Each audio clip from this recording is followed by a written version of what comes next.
Olá, desta vez nós vamos fazer um vídeo bem diferente, dos temas que a gente tem feito. Ainda continua tema bíblico e queremos refletir, convidar você para refletir com a gente num tema bem interessante, um tema que envolve você, envolve a mim, envolve toda a humanidade e que a Bíblia retrata a sociedade também do seu jeito, E que muitas vezes, na grande maioria das vezes, é contra o que a Bíblia diz. Eu gostaria de estar chamando você para nós refletirmos sobre o pecado. Por que será que a sociedade sofre ao longo de toda a sua vida, o ser humano sofre ao longo de toda a sua vida, tentando, de todas as formas, diminuir esse sofrimento? Algumas pessoas sofrem em graus maior e outros em grau menor, mas todos sofrem, todos padecem, todos têm um tipo de sofrimento ao longo da vida. Por que será que a pessoa sofre quando chega lá no final da vida, morre e não alcança um estado pleno de satisfação, de bonança na vida?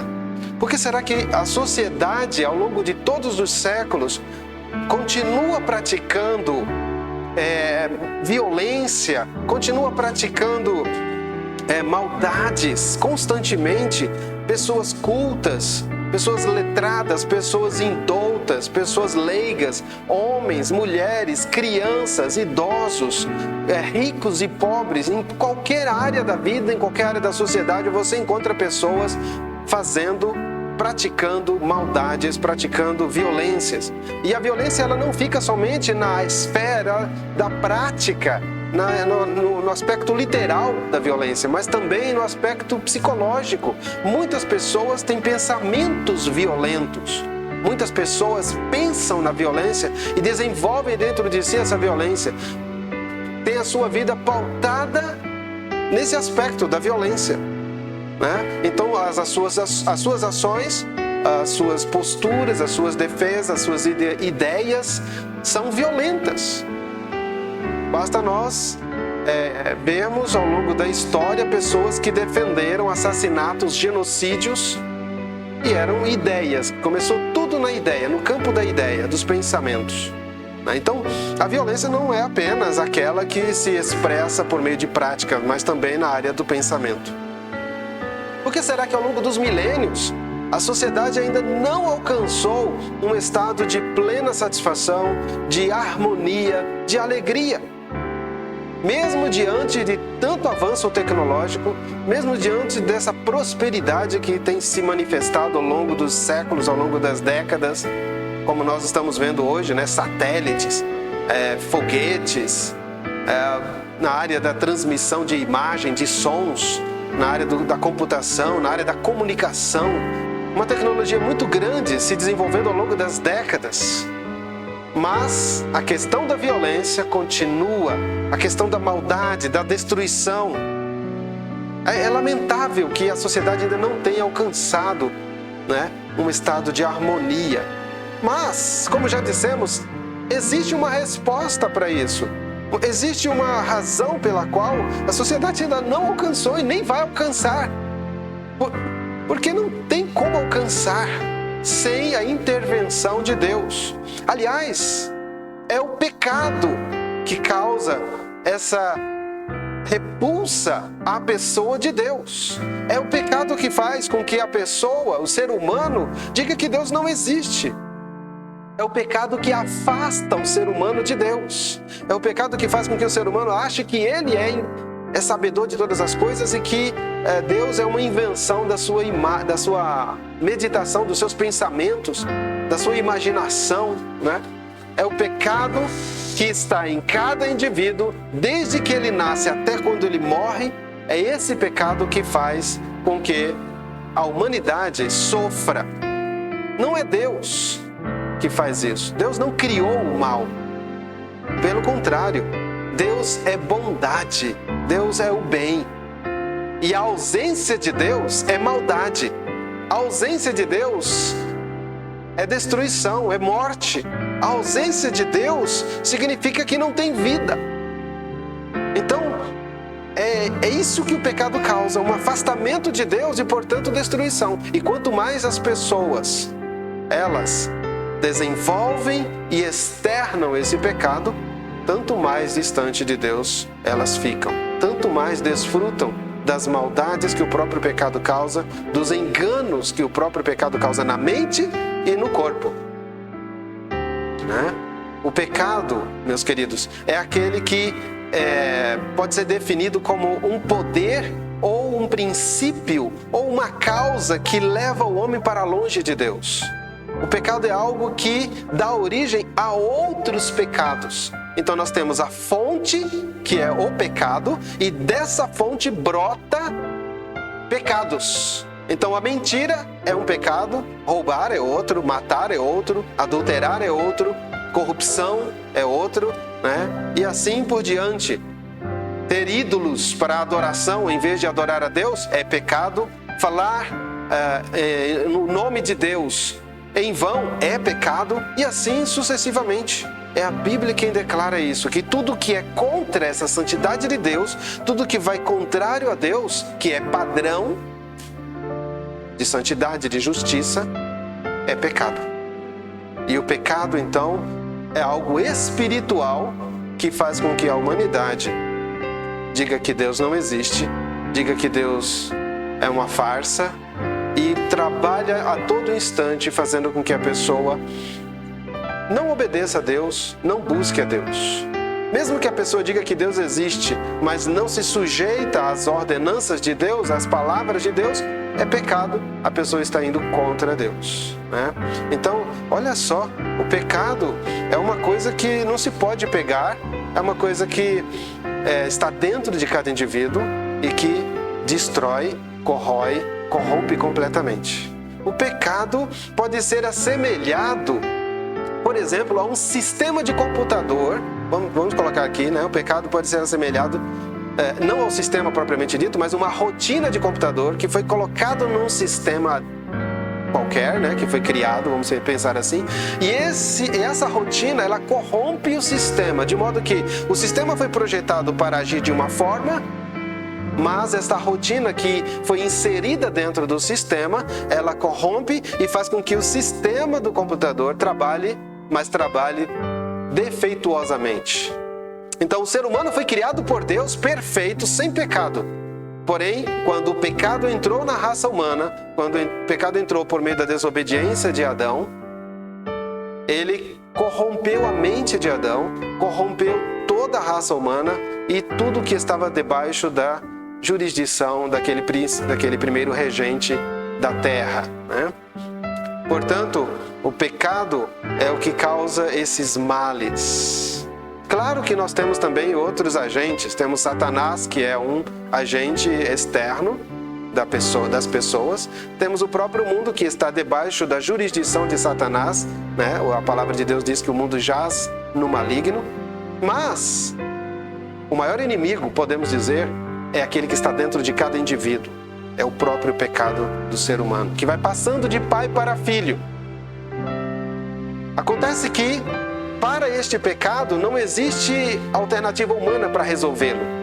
Esforços humanos, pensamentos humanos, idealizações humanas, conjecturas, atitudes, práticas, qualquer que seja do ser humano, não pode resolver o problema do pecado. Mas pode ficar tranquilo, a Bíblia nos mostra uma solução. Deus é que veio em auxílio ao homem. Mesmo o homem tendo se rebelado contra Deus, desobedecido à palavra de Deus, Deus veio ao encontro desse homem para dar a ele a solução. E nós vamos ver agora alguns versículos que falam sobre a solução para o pecado. Aliás, é o único antídoto contra o pecado e que soluciona realmente o problema do pecado. Vamos ouvir então a leitura desses textos. Hebreus 13:12. E por isso também Jesus, para santificar o povo pelo seu próprio sangue, padeceu fora da porta. 1 João 1:5-10. E esta é a mensagem que dele ouvimos e vos anunciamos, que Deus é luz e não há nele treva nenhuma. Se dissermos que temos comunhão com Ele e andamos em trevas, mentimos e não praticamos a verdade. Mas, se andarmos na luz como Ele na luz está, temos comunhão uns com os outros, e o sangue de Jesus Cristo, seu Filho, nos purifica de todo pecado. Se dissermos que não temos pecado, enganamo-nos a nós mesmos, e não há verdade em nós. Se confessarmos os nossos pecados, Ele é fiel e justo para nos perdoar os pecados e nos purificar de toda injustiça. Se dissermos que não pecamos, fazemos-o mentiroso, e a sua palavra não está em nós. Apocalipse 1:5.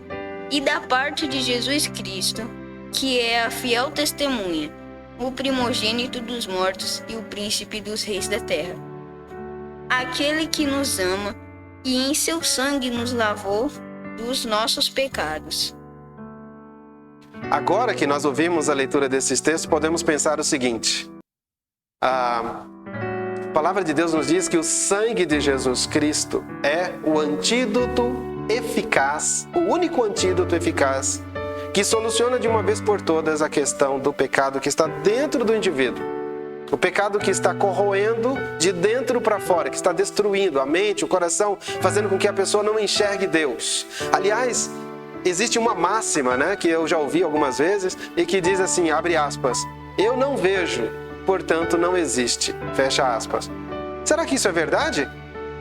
Porque eu não vejo, não existe? Então, aqueles que são deficientes visuais poderiam fazer essa frase, falar essa frase, e essa frase ser verdadeira, não é? Eles não veem, tem problema sério de visão, que a visão é 0%, portanto não existe as coisas que estão ao seu redor. É verdade isso? Não. Porque eu não vejo o amor não existe? Porque eu não vejo os micróbios não existem? Claro que existem, estão aí. Claro que os micróbios podem ser detectados por meio de microscópio. Claro que o amor pode ser percebido por meio das ações das pessoas que manifestam o amor. Aí você vai me dizer, mas Deus não dá para fazer isso. Como que a gente consegue detectar Deus? É simples, pelos instrumentos espirituais que detectam Deus. Não tem como o ser humano detectar Deus, falar com Deus, sentir a sua presença, desfrutar das suas bênçãos, das suas ações, se não for por meios e pelos instrumentos espirituais. Assim como não é possível ver um micróbio sem os instrumentos adequados materiais, um microscópio, por exemplo. Eu não posso ver um micróbio sem um microscópio. Eu tenho que ter aquele auxílio eletrônico ou até mecânico mesmo, mas tem que ter para poder ver. A mesma coisa em relação a Deus. Não que eu vá ver a pessoa de Deus, não hoje, mas eu consigo ter certeza, perceber, experimentar a sua presença. Portanto, a questão de Deus existir ou não é uma questão de você ter esse encontro com Ele, você falar com Ele, você entrar em contato com Ele por meio dos instrumentos espirituais que o próprio Deus estabeleceu para que haja esse contato. O pecado, ele entra nesse meio, fazendo essa separação, fazendo com que a pessoa não enxergue essas questões, esses instrumentos espirituais. E aí a pessoa olha para um lado, olha para o outro, só consegue ver as coisas materiais e diz, Deus não existe, porque eu não estou vendo Deus. Um dia todos vão ver. Mais para frente, um dia em que o próprio Deus tem estabelecido para que a humanidade compareça diante dele. É a Bíblia quem nos diz isso. E não adianta o ser humano dizer, a pessoa dizer, eu não vou, morreu, acabou. Na sua cabeça, morreu, acabou. A Bíblia diz que é o contrário. Ao ser humano está dada uma ordem de morrer uma só vez, vindo depois disso o julgamento. Está lá no livro, na carta aos Hebreus, capítulo 9, verso 27. De maneira que todos haveremos de comparecer diante de Deus. E ninguém vai escapar para a prestação de contas. Alguns vão comparecer diante do tribunal de Cristo para receber o galardão dos seus feitos, das suas práticas, das suas obras. Outros vão comparecer diante do trono branco, trono de julgamento, para que as suas obras sejam julgadas e cada um receba o galardão da injustiça que praticou. E assim, todos haveremos de comparecer. Não adianta dizer que não. Mas o pecado diz para você, para muita gente, né? Talvez para você que está me ouvindo, não, nem todos, né? Com certeza. Mas alguns estão dizendo, não, Deus não existe. O pecado não existe, é só uma questão da maldade do homem mesmo. Só nós trabalharmos na linha certa, na direção certa que vamos resolver. Isso é falso. É algo que o pecado gera no coração. A palavra de Deus nos diz muito pelo contrário. Ela diz que só o sangue de Jesus Cristo é capaz de solucionar o problema do pecado lá dentro, no coração, na alma. Lavar, limpar o indivíduo, vivificar, trazer de volta a comunhão com Deus. Só o sangue de Jesus é capaz de fazer isso. Por meio do crer em Jesus, por meio de receber Jesus como Salvador, é capaz desse pecado ser resolvido e de todas as suas penalidades, de todos os seus feitos, seus resultados, são removidos por meio do sangue de Cristo na vida daqueles que creram em Jesus. Você já creu em Jesus? Você já recebeu Jesus Cristo como Salvador? Essa é a palavra final que temos para você. Você já entregou a sua vida? Já procurou saber quem é Jesus? Já procurou saber qual é o plano de Deus para a sua vida? Porque muitas pessoas não sabem e nem querem saber. Esse é um grande mal também, né? Então, procure saber, procure aprender, procure se inteirar desse assunto, porque é algo que diz respeito à sua vida. E procure viver também essa vida que Jesus dá. Porque lá na carta aos Efésios, quando o apóstolo Paulo escreveu no capítulo 2, versículo de 8 a 10, ele disse que somente os que creram em Jesus é que são salvos, e somente depois disso é capaz, essas pessoas são capacitadas para viver uma boa obra, praticar boas obras, justiça, verdadeiramente justiça. Aquelas obras que Deus preparou para que os crentes andem nelas, para que aqueles que creram em Jesus andem nelas, pratiquem. Então, se nós queremos uma sociedade justa, se nós queremos uma sociedade que pratique a verdade, a justiça, as coisas boas, só tem um caminho: ir ao encontro de Jesus Cristo, recebendo-o como Salvador, recebendo-o como Senhor e recebendo dele as instruções para viver uma vida justa, verdadeiramente justa. Fora isso, é perca de tempo. É só paliativos que não vão resolver o problema.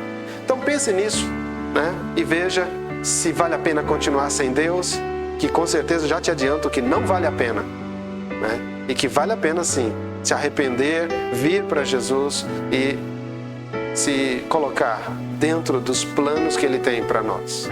Então que Deus abençoe a sua vida, que Deus abençoe a nossa vida. Até mais.